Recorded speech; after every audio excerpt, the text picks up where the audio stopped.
Last 2 decades में मतलब 20 सालों में भारत के 2 ही पीएम रहे हैं, एक मनमोहन सिंह और एक नरेंद्र मोदी। एक ने इंटरनेशनल कंपनीज को भारत में लाके यहाँ के लोगों की इनकम बढ़ाई और एक ने इंटरनेशनल स्टेज पे भारत की इमेज को बेहतर किया। बट ऐसा नहीं है कि इन दोनों पीएम ने सिर्फ अच्छी चीजें की है, इनकी काफी सारी पॉलिसी से लोगों को निगेटिव इफेक्ट भी पड़ा है। और इस वीडियो में यही बात करें कि इन दोनों पीएम ने अपने 10-10 साल के टेन्योर में हमारे देश के लिए क्या ऐसा किया जिससे यहाँ के लोगों की लाइफ या तो बेहतर हो गई या फिर खराब हो गई। इन दोनों की इंफ्रास्ट्रक्चर और इकोनॉमिक पॉलिसीज को बेहतर तरीके से समझने के लिए वीडियो को एंड तक जरूर देखिएगा। किसी भी देश की ग्रोथ का पैरामीटर सबसे पहले इससे देखा जाता है कि उस देश की इकोनॉमी कितनी ग्रो हुई है। और दोनों ही पीएम के टेन्योर में हमारे देश की इकोनॉमी में काफी ज्यादा चेंजेस आए हैं।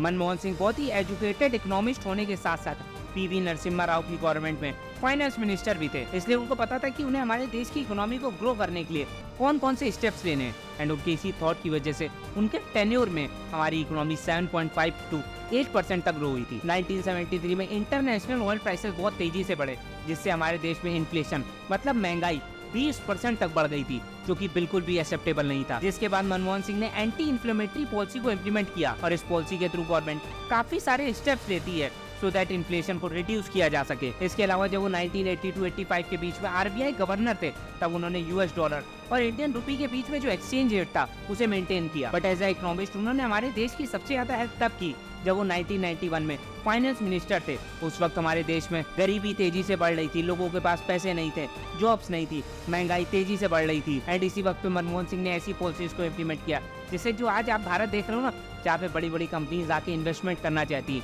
उसकी स्टार्टिंग हुई थी। मनमोहन सिंह ने 1991 के क्राइसिस से फाइट करने के लिए एलपीजी मॉडल को इम्प्लीमेंट किया, लिबरलाइजेशन, प्राइवेटाइजेशन और ग्लोबलाइजेशन। आज जो लोग मोदी को बोलते हैं ना कि सब कुछ प्राइवेट कंपनीज को बेच दिया, उसकी स्टार्टिंग कहीं ना कहीं मनमोहन सिंह की गवर्नमेंट से हुई थी। एंड इसे लिबरलाइजेशन बोलते हैं। लिबरलाइजेशन के थ्रू गवर्नमेंट जो भी इकोनॉमिक एक्टिविटीज होती है उसमें अपना बार बार इंटरफेरेंस और रेगुलेशन को रिड्यूस कर देती है, सो दैट बिजनेस बेहतर तरीके से ऑपरेट कर पाए। स्टेट ओन बिजनेस को प्राइवेट कंपनीज को दे दिया जाता है चलाने को, सो दैट वो कंपनी सारे रिसोर्सेज को यूज करके बिजनेस को ग्रो कर सके, सो दैट इकोनॉमी बूस्ट हो और ज्यादा से ज्यादा जॉब्स क्रिएट हो सके। एंड फिलहाल इसका सबसे बड़ा एग्जांपल है एयर इंडिया, जिसे अभी टाटा ग्रुप रन कर रहा है। और ऐसा नहीं ये सिर्फ इंडिया ने किया था, हर डेवलप नेशन ने कभी ना कभी खुद को ग्रो करने के लिए प्राइवेटाइजेशन और लिबरलाइजेशन किया ही है, चाहे वो यूएसए हो या फिर सिंगापुर। इसके अलावा मनमोहन सिंह ने ग्लोबलाइजेशन के थ्रू फॉरेन कंपनीज को इंडिया में अपने बिजनेस को एक्सपेंड करने के लिए इनवाइट किया, सो दैट यहाँ के लोगों को जॉब मिल सके एंड गवर्नमेंट को एज अ टैक्स ज्यादा पैसा मिल सके। एंड उनके इस स्टेप के बाद ही कोको कोला, फोर्ड, मैकडोनल्ड्स ये सब कंपनीज इंडिया आई और यहाँ पे मैक्सिमम लोगों को जॉब दी और अपने बिजनेस को ग्रो किया। मनमोहन सिंह के इकोनॉमिक रिफॉर्म्स पे डिटेल वीडियो बन सकता है कि कैसे उन्होंने उन पॉलिसीज को इम्प्लीमेंट किया जिसने भारत को हमेशा के लिए बदल दिया। अगर आपको वो वीडियो चाहिए तो कमेंट में बताइए एंड चैनल को भी सब्सक्राइब कर दीजिएगा। एलपीजी पॉलिसी के अलावा 2005 में मनरेगा को इम्प्लीमेंट किया, सो दैट वर्कर्स को 100 दिन की गारंटेड काम मिल सके। मतलब मनमोहन सिंह जब तक पीएम नहीं थे और पीएम बनने के बाद भी उन्होंने अपनी फील्ड मतलब इकोनॉमी में देश को काफी ग्रो किया। बट उनके सेकंड टेन्योर पे उनपे काफी सारे स्कैम्स के आरोप लगे, जिसे आप इस वीडियो में देख सकते हैं। बट अब बात करते हैं 2014 से 2024 के बीच में। अभी तक जो नरेंद्र मोदी का टेन्योर रहा उसमें भारत की जीडीपी 7 to 8% के अराउंड ग्रो हुई है। जैसे मनमोहन सिंह के समय में बाहर की बड़ी बड़ी कंपनीज इंडिया आई और यहाँ पे ग्रो हुई, वैसे ही मोदी के समय में ये कोशिश की गई कि यहाँ पे बड़े बड़े बिजनेस क्रिएट हो और वो इंटरनेशनल लेवल पे ग्रो हो सके। एंड इसके लिए स्टार्टअप इंडिया और मेक इन इंडिया जैसे इनिशिएटिव को लॉन्च किया गया। मेक इन इंडिया के अंदर काफी सारे बिजनेस ने यहाँ पे अपने मैन्युफैक्चरिंग सेटअप को लगाया, जिससे ज्यादा जॉब क्रिएट हुई एंड इवेंचुअली इकोनॉमी ग्रो हुई। इसके अलावा और भी काफी सारी पॉलिसीज को इम्प्लीमेंट किया, जैसे देश की इकोनॉमी ग्रो हुई, लाइक जीएसटी, जिसके थ्रू देश में जो भी टैक्स की प्रॉब्लम थी वो सॉल्व हुई। Digital India, skill India, Ayushman Bharat, प्रधानमंत्री मुद्रा योजना, ये सब तो अच्छी स्कीम्स थी। बट डीमोनेटाइजेशन के थ्रू काफी सारे लोगों को प्रॉब्लम भी फेस करनी पड़ी एंड डीमोनेटाइजेशन जिसके लिए किया गया था वो भी सॉल्व नहीं हो पाया। इन शॉर्ट दोनों ही पीएम की लीडरशिप में देश की इकोनॉमी ग्रो हुई है। ऑल्दो दोनों के अप्रोचेस अलग थे, बट इकोनॉमिक ग्रोथ के कॉन्टेक्स्ट में रिजल्ट पॉजिटिव ही रहा। एक तरफ मनमोहन सिंह की गवर्नमेंट ने सर्विस सेक्टर और लिबरलाइजेशन पे फोकस किया, तो वही दूसरी तरफ नरेंद्र मोदी की गवर्नमेंट ने मेक इन इंडिया और मैन्युफैक्चरिंग सेक्टर पे फोकस किया। किसी भी देश का इंफ्रास्ट्रक्चर डेवलपमेंट वहाँ के लोगों का लिविंग स्टैंडर्ड दिखाती है एंड दोनों ही पीएम ने अपने अपने टेन्योर में इस सेक्टर में काफी हैवी इन्वेस्ट किया है।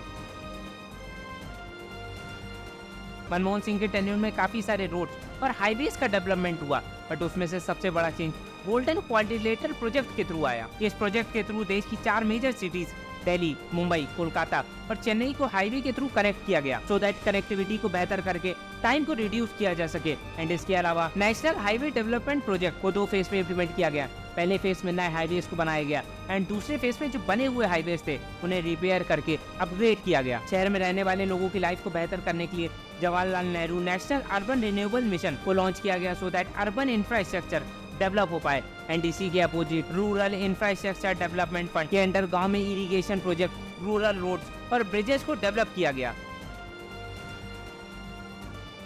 मनमोहन सिंह के टेन्योर में हाईवेज तो बन रहे थे, बट नरेंद्र मोदी के टेन्योर में हाईवेज बनने की स्पीड बहुत तेजी से बढ़ गई। हमारे देश में 2014 तक नेशनल हाईवेज की लेंथ 91,287 किलोमीटर थी, जो 2023 तक 1,46,145 किलोमीटर हो गई और अभी भी डेली 37 किलोमीटर से ज्यादा रोड्स बनती हैं और 2014 के पहले के कंपैरिजन में 60% का ग्रोथ हुआ रोड बनने में।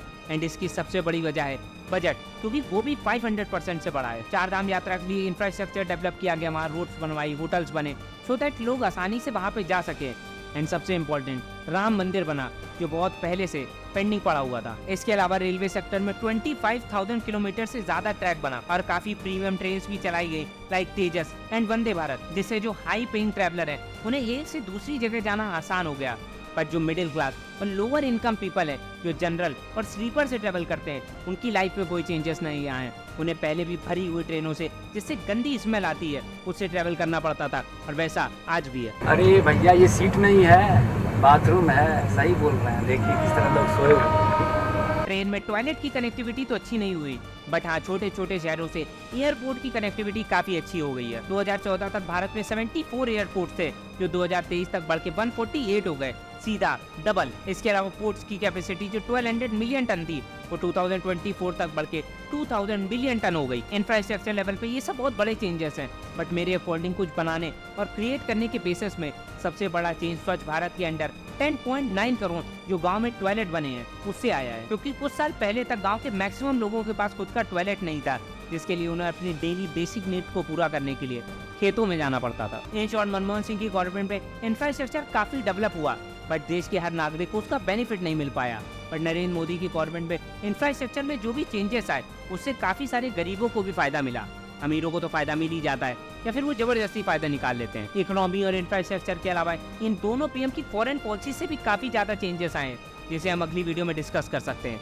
मेरे अकॉर्डिंग आप इन दोनों पीएम की पॉलिसीज को पसंद करते हो या फिर नापसंद करते हो, बट इन्होंने जो हमारे देश के लिए किया है उसे आप नेग्लेक्ट नहीं कर सकते। आपके क्या थॉट्स हैं इन दोनों पीएम को लेकर, कमेंट बताइए। मिलते हैं नेक्स्ट वीडियो में, तब तक आप इस वीडियो को देख सकते हैं कि कैसे करप्शन से लड़ने वाली पार्टी खुद करप्शन का पार्ट बन गई। जय हिंद।